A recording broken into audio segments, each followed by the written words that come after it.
Welcome to another episode of the Two Heads podcast with me, Lorna Hackett, and Michael Mansfield QC. Now, in this episode, we talk about the question of truth and trust in today's world, and whether the online world has made us more entrenched in our views or more open-minded in our thinking. We hope you enjoy the show. So you've got the trial, which endeavours to do what, in the fashionable phrase, do the granular job of looking at the detail and telling the jury they can't convict unless they are sure. You can only be sure if you've got reliable planks of evidence, whatever, however you want to describe it. But then, in the world of the information highway, in the world of social media, of which I have to say, sound like a judge here, that I'm not really a part of it. I have a certain animosity towards all of it, but that's where it all is. I mean, how do you sort out, how does a young person coming upon all this sort out whether, well, let's take the present situation, which is, as far as I know, one that is quite a hot number, which is vaccination. Who's telling the truth? Because the anti-vaxxers will say, we are all being hoodwinked. And this is a conspiracy to manipulate our lives. Those in favour of the vaccine will say, well, in spite of all that, we say that it has contained and has helped us through parts of the pandemic, those parts which, had they got through, they would have you would have been liable not only to be hospitalised, but also, mortality. So, how do you distinguish between these two? And you'll get doctors on both sides. Yeah. So there must be subjectivity in and qualification in what people perceive to be the truth about something. But again, science is always evolving, and it goes back to your first point, doesn't it? So if the science is always evolving, then there'll be things that we don't know today that we'll know next year, for example, in relation to vaccines or in relation to viruses or in relation to forensic science or medical advancements, anything like that. Does this mean you can't really get? I think the truth is, it's subjective, isn't it? Well, you can't then define what the truth is. Well, this is back to the car accident, because your truth might be different to mine, but it's about the same incident and it's as true as mine. But where you have opinions, as opposed to observing an event, where opinion comes into it because you superimpose all sorts of prejudices, but where you're having to say to the public, I mean, let's take the important one. It's safe for you to have a vaccine, even though we haven't done all the research we should have done. We say that the research we have done assures us that you can take it without any ill effects. And not only that, it will forestall an episode of Delta, Alpha, Omicron, whatever. And another lot come along and say, well, it's my opinion, our opinion. And they may base it on all sorts of things. They may say, well, they're not allowed to say that because it hasn't been tested properly on enough people. The sample's too small. And there could be all sorts of side effects. And therefore, that's one argument. Another one is you are the, if you like, sovereign over your body, as women were saying as the argument over abortion and so on, and you have a right to decide whether you want to be vaccinated. This leads to the libertarian argument, which I personally disagree with, but anyway, that's where it leads. So where do you go with that? Where you have these absolutely distinct, utterly diametrically opposed opinions.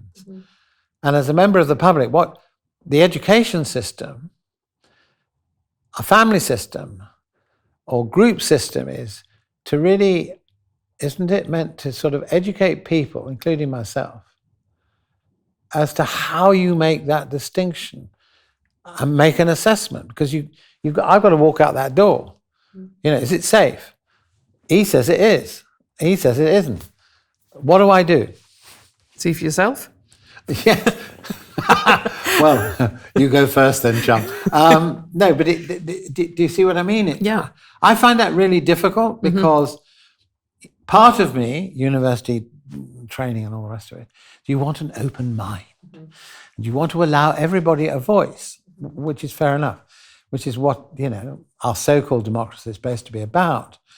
That's not to say you can't have a value judgment, you can't make one, that you're not allowed to make one. You can make one. The question then is, where the value judgment affects a whole society, do you let them make their own minds up, or do you say, in order to protect you, I've got to be told what to do? Is that fair? I mean, so I'm just going to interpose another one for you to think about. Sorry. My mind isn't exploding yet, but it's on the way. Don't worry. No, it just comes into my mind. If you lived in America, you'd say it's my right to carry a gun. And I'd say to you, no, it isn't. I don't think it's a right you should have. If you're going to call it a right, I think you should be dispossessed of that right. I wouldn't last a minute in New York, I know. But the fact is, I'm saying if we live in a gun culture, they'll be used and innocent people are going to die. How many massacres before you decide, not just you're going to control the guns, you're just not going to make them available. In other words, my life is at risk by me saying you've got a freedom of choice. You can have a gun or not have a gun. And it's the same as safety belts. Well, I was about to say, because in this country, no guns unless very limited circumstances, but we're all on the roads, we're all driving, and people abide by the rules because A, they don't want to harm themselves, and B, they don't want to harm other people. Right. And so in terms of guns, then most people are not going to ride roughshod over the rules because they respect other people's lives and they respect their own lives too. But then again, you get the situation where people sort of say, well, I carry a gun because if I'm not, then I'm at risk. So, I mean, it's risks, and it's the risks that you're prepared to take, isn't it? So that's why people tend to stick to the rules. And that's probably another episode, isn't it? But then the libertarian would be, and I have had this precise argument on that front, when they were trying to ban smoking in public places. Same argument, and you still get it from those who smoke. It's my right. Some are very sensitive to the passive smoking problem, but some are not. Some say, look, it's all right. But we fortunately, I think we have moved on from that. But that argument came up then, so that somebody's going to have to say smoking is unhealthy. And there was a point at which, at some point, people were saying, well, we don't accept that. But if we do accept, some people were arguing, I can never remember quite how they got to this, whereby, inhaling tobacco can be of some use to some people. I don't know who that can be. But beyond that, they would say, even if, I'm doing myself harm, that's for me. But then, of course, as I say, this applies to not wearing masks, which we're not in here, but we're 2 meters apart, I think. Not wearing masks. It's not just about you. We live in, and this goes back to responsibility and collective responsibility and global recognition, that actually you live amongst other people, unless you're going to become a hermit and live in a cave. You have a responsibility to others. They don't ever seem to think about that. They just think about an isolated package of rights for themselves, rather than how that's going to impact on everybody else. Exactly, which is why we need to think more about how we can collectively look after ourselves and others, not only in our communities, but more widely. I mean, perhaps you can explain to me, because I'm having trouble with this one. Frontline NHS staff, for whom we all have unending admiration for what they've been through and are going through now, and the trauma they've all been through, as well as those who are bereaved, some of whom NHS staff are bereaved. But you've got to a situation in which there was a discussion about whether to have, if you like, enforced vaccination. So it might be either the question of a passport, or frontline staff, NHS, are going to be required to be vaccinated. Vaccine mandates. Yeah. However, a number of them, and I want to respect the view, but I'm having trouble with it, are saying in public, and they went on a demonstration to this effect, that they don't feel they should have it, anybody should have it dictated, least of all themselves. I think this is quite a large number, something like 100,000 frontline staff. And I've heard them interviewed. The key question isn't actually put to them ever, I think out of respect, but maybe for other reasons. They say, you know, they believe in the autonomy of the person, that they have the right not to be. Or rather, everybody has that right. They're saying it's for everybody. So everybody has the right not to be vaccinated in these circumstances. And so if that's right, if it's just a question of you're objecting to a government mandate, have you been vaccinated? Have I? No, I don't mean you. Oh, yes, I have been vaccinated. I know you have. But I mean, if you were I'm putting yourself in the shoes of an NHS frontline worker. Yeah. The key question they're not asked is, oh, you object to the mandate, but do you object to the vaccine? Do you, leave that out of it. Are you going to have it yourself? You may object to the mandate, but as a voluntary choice. But they're not asked that question. But I do find it difficult. But do they need to be asked that question? Because if they're objecting to the... They're not objecting to the vaccine. No, they're objecting to the fact that they are being asked to choose between their job and a vaccine. And nobody should be in that position, should they? Well, no, nobody should be. In one sense, you're right. But if you're in a job, a caring profession, the one thing that I know you're keen about is care and compassion in society, caring for other people. If your job depends on a level of care, which it does do, whether you're in a care home or you're in charge of a family, for goodness sake. So it's not just in a professional capacity. Is it right that you run the risk of putting others at risk by what you do on that basis? Does it put your family status at risk? As a parent, well, I think in a way I would be entitled to say, well, wait a minute, have you thought of this? And as a frontline worker who's going to be dealing with people who are highly vulnerable, would you want... But COVID is not the only risk. It isn't. And so you could be vaccinated against COVID and give flu to a load of people in a nursing home, couldn't you? And keep your job. If you worked in a nursing home, for example. Yeah, if you worked in a nursing home, well, they're very careful about... So you might not lose your job, but you might be asked not to come in. Yes, but... And you might be asked not to work. But what about the people who, for example, have had COVID but aren't vaccinated? Are they precluded from working on frontline positions? Yes, it depends when they had. But that's not the mandate, is it? No, it isn't the mandate. It means it's got to be carefully thought through. But as a principle, do you think the government is not allowed to mandate?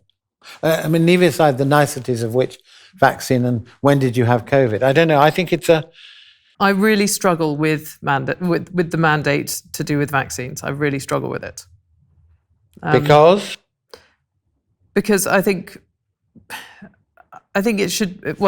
I would hope that we're coming out of a pandemic and we are in a position where it will become like the flu vaccine. Have one or don't have one. It's up to you. But the risks... there is a qualitative and quantitative difference. We're dealing with a pandemic. We're dealing with, especially in the UK, one of the highest death rates.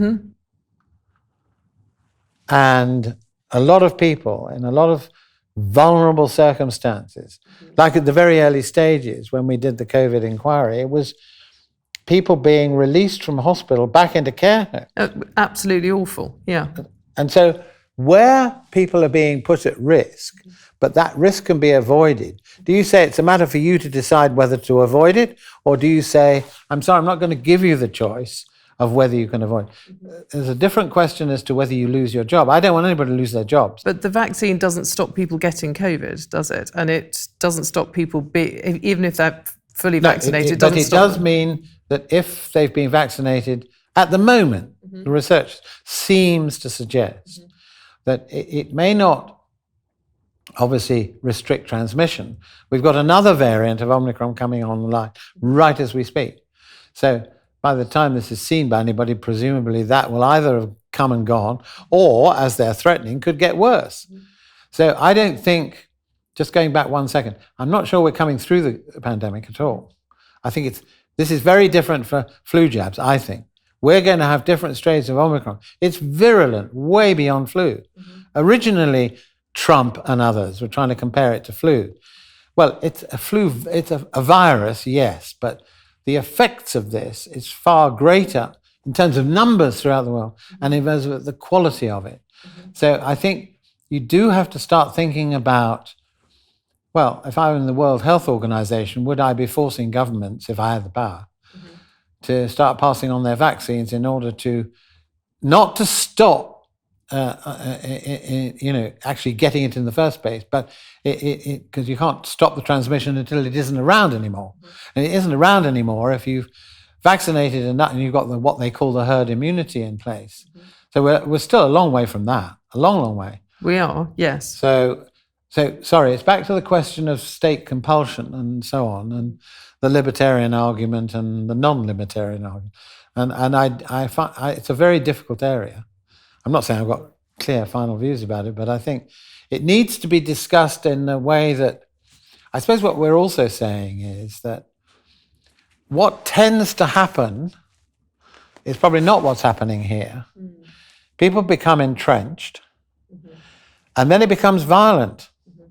I mean, what I found, and I'm quite happy to say it, despicable, are the way in which some took violent protest to hospitals, right inside the hospital. Sorry, far as I'm concerned, out of order. I'm not saying there isn't another side to the argument. There is another side, but it needs to be thrashed out sensibly in discussion between people in their communities, in their homes, and also obviously on the screen at the end of the day, so that the arguments one way or another are laid out so people can make rational choices rather than be berated by, whoever's down the road or whatever organization is doing it. It tends to polarize. And once you get polarization, which is where we get back to truth and reconciliation, you get disputes all over the world. I mean, the Middle East, it's, in my view, a dreadful situation in Palestine at the moment. It has been 2, 3, 4 decades now. So, there have to be new ways of approaching all these issues. Otherwise, you are living in a constant state of division, which is getting worse as far as I can see in America, as it is in the United Kingdom, as it is elsewhere in the world as well, with extreme forces at work undermining the ability to have what I'd call true democracy, and we haven't had true democracy for quite some time. I'd just like to take a moment now to mention our amazing sponsors, Clio. As I'm the head of legal practice at a law firm, I'm always looking for ways to become more efficient, to save time on administrative tasks, and to keep track of client contact and matter management. And I have to say, Clio allows me to do all of this and so much more. At Hackett & Dabbs, we've been using Clio for about the last 18 months, and it has been absolutely brilliant. Importantly, it allows me to free up my valuable time to devote more to my clients and to the matters that I am so passionate about, like social justice. Clio offers really great customer service, flexible contracts, and a free trial so you can try out their software before you buy. There are also really nice people who are totally committed to achieving access to justice for all in society, including the most vulnerable. In short, I would recommend Clio to any lawyer or law firm. To see for yourself why I'm so pleased with them, visit www.clio.com/UK/2heads. That's www.clio.com/UK/2heads. And now, back to the show. Yeah, just going back to the vaccine point in terms of the mandate. So take away the NHS and frontline care staff situation. Do you think people who are not who don't work with vulnerable people, for example, should all be vaccinated? If we're talking about people who are just going about their daily lives. I think the short answer is I wouldn't even begin to think about mandating the population that they all have to have it. I would advise that it's desirable that they should, but if they don't want to do it, they don't want to do it. Some people have a phobia about needles and all sorts of things. And some people are allergic to some people are allergic. Exactly. So there've got to be exceptions. I quite accept that. And also, not everybody is going to put everybody at risk. But you have to, I'm looking at it, I'm trying to anyway, in a practical sense, that who is most likely to be dealing with the vulnerable on a daily basis, hour in, hour out? That isn't going to be, it's unlikely to be, more temperate language. It's more likely to, it's not likely to be somebody, even a shop worker, in Sainsbury's or wherever it is. They are going to come across all sorts of people, it's true, but they're not working with vulnerable people day in, day out. And neither is the, accountant who's working from home. So there are a lot of cases in which, I still think it's desirable to take various measures, but I wouldn't impose them. And if a government, and our government in particular, had a consistent, rational approach from the beginning, a prepared approach, knowing that a pandemic's coming down the line and all the rest of it, then I think it would have been possible to have a more mediated, temperate approach, which is consistent, to suppress and eventually suppress and eradicate. But that hasn't happened. It's been knee-jerk reaction from the beginning. So so to answer your question, no, I wouldn't make it general, but I do think about the front line, where of course you may pass on flu and all sorts of other things. But another example is, supposing you're going to a country where malaria is there and the government says you can't come in unless you're vaccinated. How do you view that? That's a mandate. Yes, it is. And what would you say? Similarly, if you want to go and work in a nursery with a load of children, you should probably produce your DBS check. So once you start examining this, we are, I think, rightly devolving to government, although I hesitate to say I'm not sure about this government, but anyway, we're devolving to government as a matter of right because they have an overview, or should have, and they have a democratic mandate, or should have, and that doesn't always happen, to regulate what we can't do ourselves because they've got the resources by our consent. So it's got to be by our consent, and we pay taxes to pay for it. So they have an overview and they have the resources to ensure that they have an obligation, an Article 2 obligation. They do, but the people have to trust the government. Well, that's a very good point. That's where I think there's been polarization. Yeah. People don't trust each other anymore, and they certainly don't trust the government. I think at the moment we're in a situation in which, in many parts of the world, truth has gone out of the window and people are just giving their own version. They're playing on the academic view that there's no one truth and you can have many truths. I don't happen to agree with that, but other than in the perception aspect we've discussed. But in order to do that, that's what they're saying. And so I think we are now living in a truth out the window. We can say anything we like. We have a prime minister lying through his teeth every other day of the week, including, extraordinary slurs on the leader of the opposition about Jimmy Savile. Dreadful. So, but that's okay. Brush off. Oh, sorry, made a mistake. So truth's out the window. That's number one. Number two, so the public know that. The public are now aware that, if you were to rank where the truth is coming from, you're certainly not going to put politicians up the top. It's not coming from them, or some, anyway. Sorry, I don't want to tar them all with the same brush. So, but your other point, trust, yeah, absolutely. Because they know, we know, we're not being told the truth, we don't trust. And that's the sort of more perceptive politicians are beginning to realize it's undermining the whole system. And one has recently resigned almost on that basis, doesn't want any more to do with politics.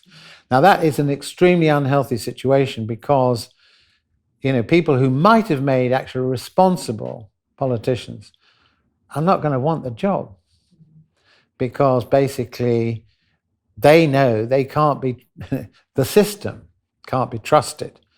And the trust point, which is, it was an Archbishop Tutu point, you have to have consent and you have to have trust.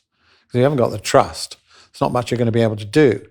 So the question, if you pose this question now, at this moment, here in the United Kingdom, if Boris Johnson, or you can name a few others, told you X, would you believe him? I think the result would be a resounding no. Would you trust him as a result? Answer no. That doesn't mean to say they won't vote for him. That's a different question. But the question of truth and trust is something which has been demolished, it seems to me, over the last, well, not just down to Boris, it's happened before that as well, but it's really got extremely bad. It's become a pandemic, I'm afraid. But that's my view, anyway. The pandemic of mistrust. Yeah. And it's not, there's no vaccine. There's no vaccine for mistrust. If there were, I'd insist they all had it. But there's a mandate. There's a mandate, yeah. Mansfield mandate. Mansfield mandates vaccine for truth. And that's the problem, I think, at the moment. And once you've lost it, which some of the politicians are beginning to realize they have, not them personally, but the system has, then I think repairing that. And this is why the pandemic has brought about a situation in which we all should be thinking together about whether it's time to replace the system. And I feel strongly it is time to replace the system we've got. Because I think the ballot box, as you know, I think it was Tony Benn who used to say, if voting changed anything, they'd make it illegal. And I think they would. So people have sort of given up the voting. We're just going to vote in another load of people who are going to do exactly the same again. So you need a situation in which, there is real accountability to the electorate. So you have accountability through the tribunals that we've talked about, and accountability through the courts. Well, that's one kind of accountability. Electoral accountability, I don't think we do have that. And I think we've got a situation now. I hesitate on quoting Lord Hailsham. However, he was the one who said, basically, what we now live in is an elected, or the potential for an elected dictatorship. That's exactly what we've got.